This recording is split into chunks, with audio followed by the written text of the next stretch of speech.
What's up, YouTube? Welcome to the most objective and the most unbiased review of the brand new 2023 VCORE 95. I know it's a little bit late, but this racket was the most requested review, and I think I have an idea why. So to give a little bit of a background, 2 years ago I was shopping for a racket for myself, and I chose to go with now a little bit beat up 97 Pro.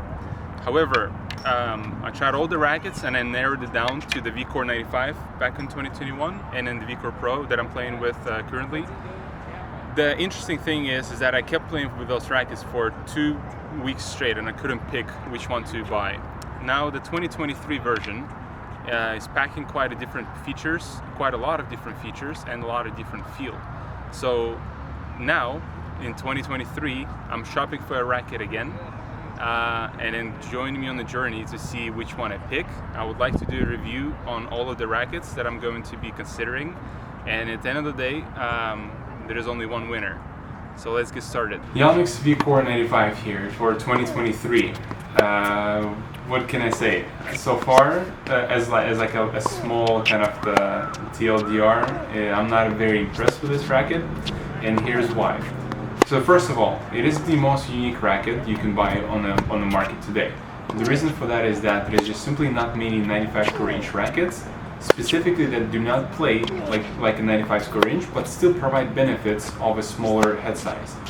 The biggest benefit of a smaller head size being control. This racket provides loads of control, but it comes with a small caveat. You have to hit with the center of a racket. So just like that, whenever you don't hit with the center of the racket, it goes everywhere. It is a little bit harder to hit shots like slices and drop shots with this racket. Apart from that is because the string bed is very, very tight, and the racket itself is feeling like a frying pan. It's not very flexible, even though on paper the flexibility score is lower than the previous version.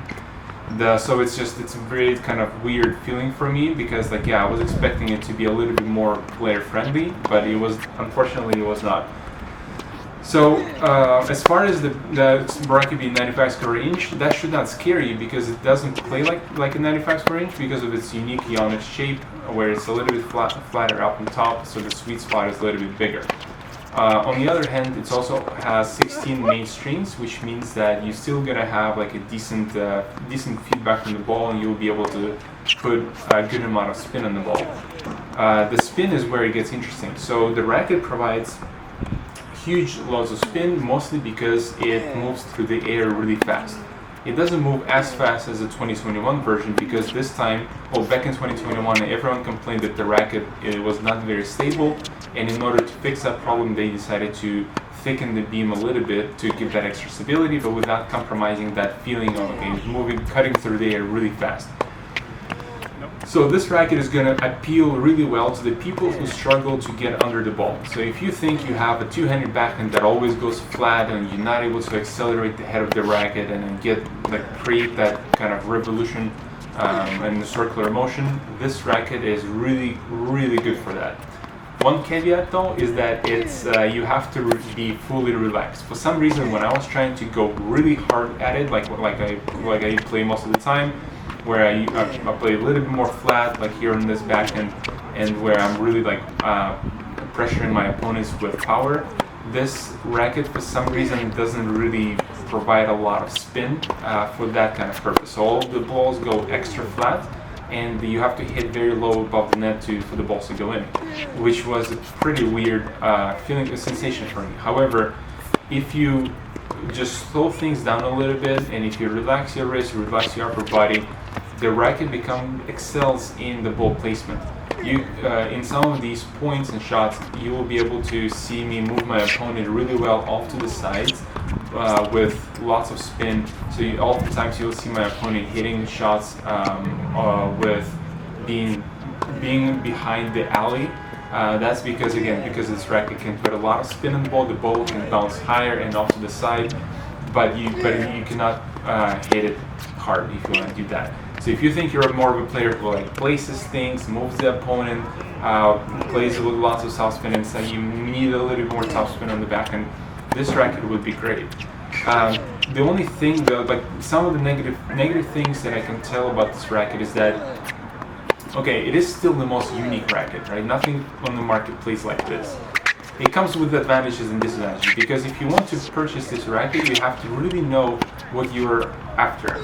So you should really know yourself as a player, and you should really know the strong sides of this racket, which, like I just described now, it's more of like a placement, but not touch.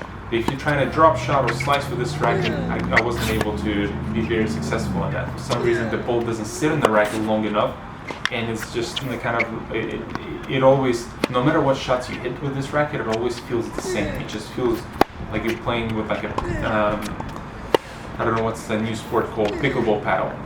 Yeah, so that's kind of the summary. Now, the good things. Oh, also for the one-hander backhand players, this racket will be is still pretty appealing with the one-hander for the one-handed players. What I think Yonex did here is that back in 2021, a lot of people complained about the 2021 racket, saying that it's not stable, it's weird, and this and that, and the Yonex listened to those people and decided to solve those problems. But the truth is, you are not able to solve them unless making something else worse, right? So now, the product that I think Yonex ended up in 2023 is that the racket is a little bit too general. It's still very unique, but it doesn't quite feel like the 2021 version. The 2021 version was thinner.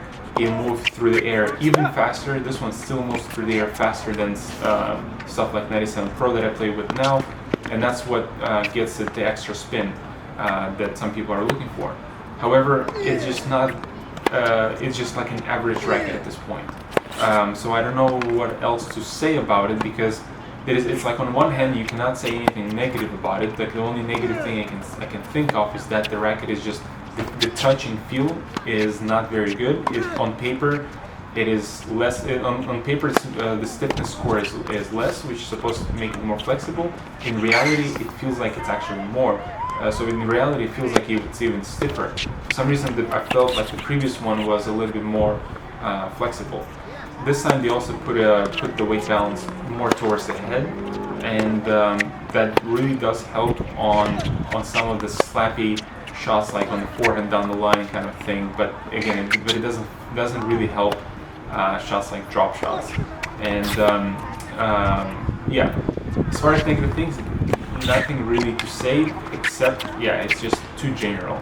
The good things is that if you are the player looking for placement and spin, and your game style is more of like moving the opponent around rather than trying to rush with strong flat shots, then yes, this racket would be good. However, one thing is, if you are a player who is maybe struggling with like a tennis elbow, or if you have some sensitive wrists or other ligaments, this racket is very like, I could feel every vibration off the ball. For some reason, it's more harsh on your arm and on your body than even my 97 Pro. Apart from that, I don't know. I know I did not film many volleys here. Again, on the volleys, it feels like, okay, nothing out of this world. It's just a normal racket. It's more stable, which is great. But you could have been, like, a lot of players solve the stability problem by adding weight to the racket anyway. So I don't know why Yonex tried to go out of their way to try to solve this problem by making a different racket, because now it's like, it's kind of weird. Okay, who is this racket for now, right? It used to be very clear that was like 95. The VCORE 95 of 2021 was probably the best racket for one-handed backhands, but now it's just like, for one-handed backhand, it's not as good anymore. So now it kind of be like a jack of all trades, but the master of none, I would say. So yeah, on that, I just wanted to summarize my review with that. I'm not going to be moving forward with purchasing that racket for myself, but if you have played with this racket and if you demoed it, I still encourage you to go ahead and demo it, because again, there are not many 95 square inch rackets out there, and this one, out of all 95 square inch rackets, this one is definitely the best.